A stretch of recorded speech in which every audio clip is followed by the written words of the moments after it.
si dhe gjithë qytetarët e Republikës Kosovës. Është hera e tretë, edhe shpresoj të jetë e fundit, që unë marr fjalën në këtë sallë gjyqi. Kanë kaluar më shumë se 5 vite nga fillimi i këtij procesi gjyqësor. Këto 5 vite nuk kanë qenë të lehta për ne, po as të parëndësishme për historinë e vendit tim. Megjithatë, le të shërbej gjithë kjo si një mundësi dhe shans i mirë për drejtësinë. Pas gjithë këtyre viteve, ka edhe një element pozitiv. Shpresoj se trupi gjykues ta ketë pasur kohën e mjaftueshme për ta kuptuar se lufta jon ishte e drejtë dhe se pretendimet e prokurorisë nuk qëndrojnë.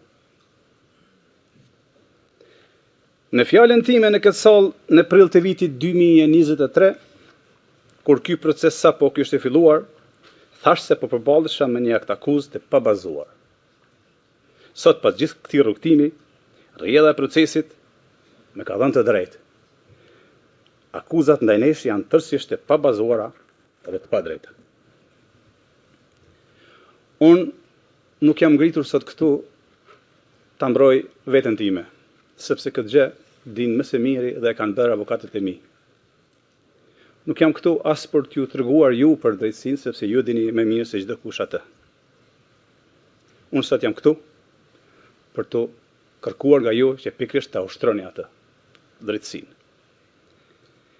Edhe pse kanë kaluar gati 3 vite nga fillimi i këtij procesi, prokuroria ka vazhduar të mbështetet në pretendime që nuk kanë bazë në të vërtetën dhe në një përpjekje të vazhdueshme për të njëllosur një luftë që në thelb ishte çlirimtare.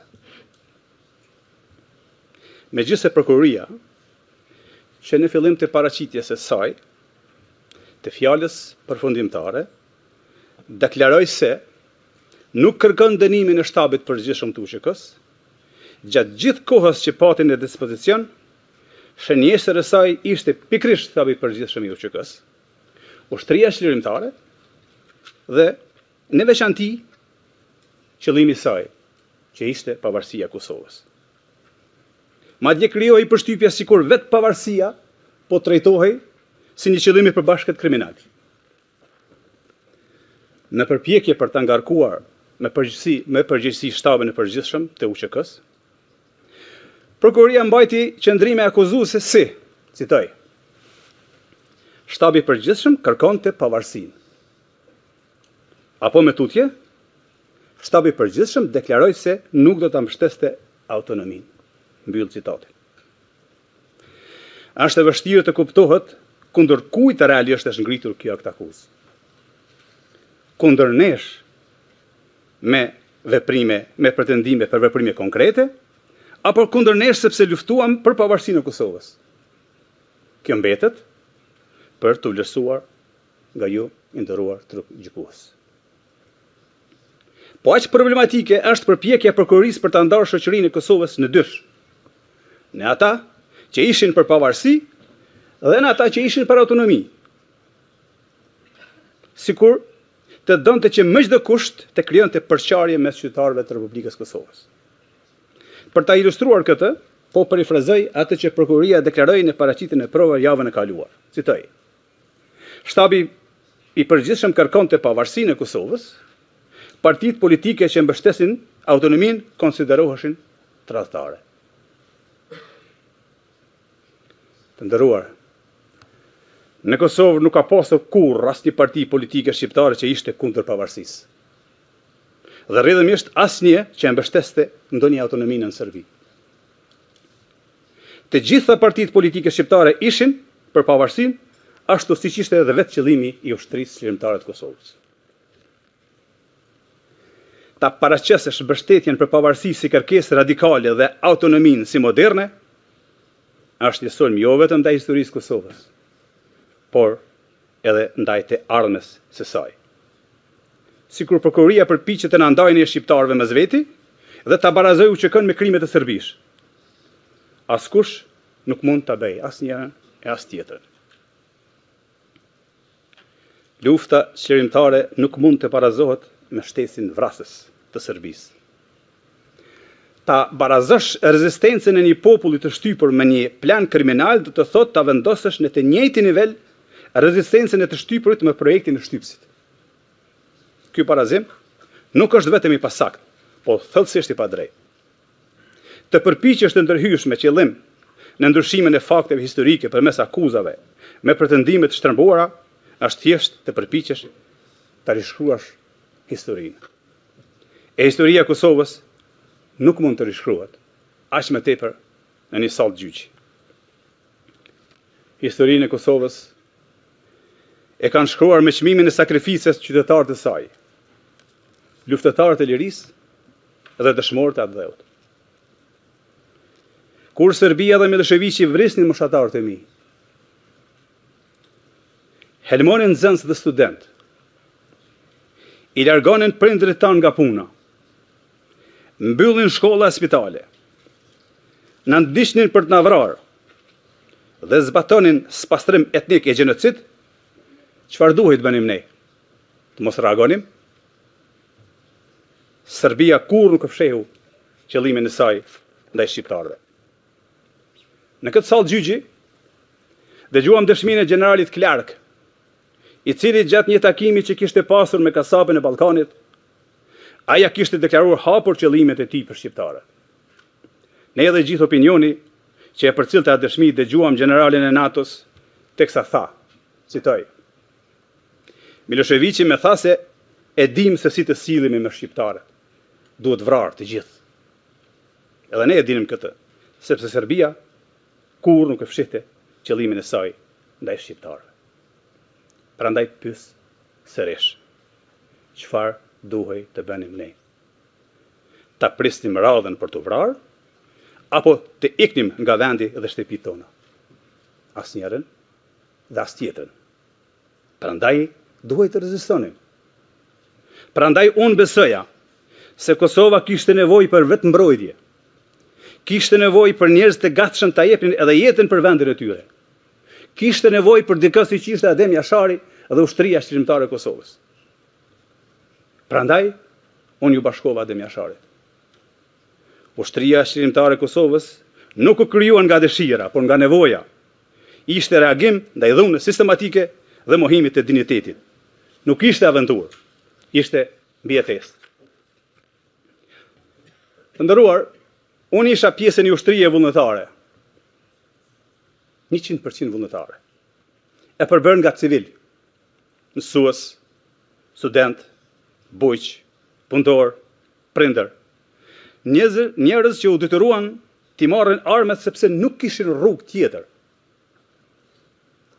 Në një pjesë të parashtrimeve të saj, prokuroria në mënyrë të çuditshme dhe në formë akuze, me cilësën si njëri person i afërt me Adem Jasharin dhe si organizator që gëzon të respekt. Nuk është e qartë nëse kjo është menduar si akuzë apo si vlerësim. Për mua, të qenit bashkëluftari Adem Jasharit është nderi më i madh që mund ta kisha. Po ashtu konsideroj edhe nder, edhe cilësimin si një nga themeluesit kryesorë të UÇK-s. Nëse këto cilësime shndrohen e akuza, atëherë problemi nuk qëndron te unë, por tek ata që i trajtojnë nderin dhe përgjegjësinë historike si faj. Po, kam mbartur armë. Armat për ne ishin mbijetesë. Shumë nga bashkëluftarët e mi kanë vdekur duke siguruar ato. Ne kërkuam ndihmë dhe armë edhe nga vendet mike, përfshirë edhe Shtetet e Bashkuara të Amerikës, gjë që është trajtuar edhe në këtë sallë.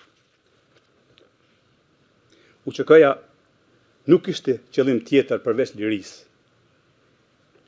Nuk kishte plane për të sulmuar civil apo kundërshtar politik. Ushtria Shqirimtare e Kosovës nuk ishte parti politike, ishte ushtri shqirimtare. Madje, edhe nëse lufta në Kosovë nuk të ndalej në qershor të vitit 1999 dhe do të vazhdonte deri në ditën e sotme, unë ende do të isha ushtarja dheutin. Kuptohet, nëse nuk do të isha vrarë deri më tani, për çka gjasat ishin reale. Jam i bindur se bëm gjën e duhur. Edhe sot do të bëja të njëjtën gjë. Liria, paqja dhe demokracia arrihen duke u përballur me agresionin. Prandaj edhe NATO na mbështeti. Prandaj na mbështeten edhe vendet tuaja. Prokuroria në dosjen e saj përfundimtare kërkon dënime jashtëzakonisht të rënda. Aq të gjata saqë në thelb synojnë të na ndalojnë përgjithmonë kthimin në vendin tonë. Koha sigur do të kthehem në Kosovë tash e tutje varet nga vendimi juaj. Por prokuroria duhet ta kish kuptuar se kur do që të kthehem, unë do të kthehem në Kosovën e lirë. Në Kosovën për të cilën jam krenar, që i kam dalë Zot, në kohën më të duhur dhe për lirinë e secilës kam qenë dhe mbetem i gatshëm ta jap edhe jetën sa herë që do të kërkohej nga unë. Në respekt të secilit për jush në këtë sallë, besoj se po të ishin vendet tuaj në rrethonat e njëjta me ato që ka përjetuar Kosova, do të vepronit njësoj. Jam i bindur se dhe ju do të luftonit për njerëzit dhe vendet tuaja. Ashtu siç kanë bërë paraardhësit tuaj, para se vendet tuaja të bëheshin të lira e demokratike. Gjatë luftës ndodhin shumë gjëra. Ka kaos, frikë, veprime individuale dhe dhimbje të akumuluar nga vitet e të tëra me shtypje. Lufta gjithmonë le pasoja dhe viktimat e saj. Pikërisht, këto viktima kanë nevojë për drejtësi të mbështetur mbi të vërtetën. Sepse drejtësia që nuk mbështetet në të vërtetën i lëndon viktimat për herë të dytë dhe shkatron vetë qëllimin e saj. Pas gjithë asaj që dëgjuam nga palët gjatë këtyre viteve, kërkesa ime është e thjeshtë. Që vendimi të mbështetet vetëm në ato që është provuar, jo në ato që është sugjeruar. Në fakte, e jo në hamendje. Në ligje, e jo në përshtypje.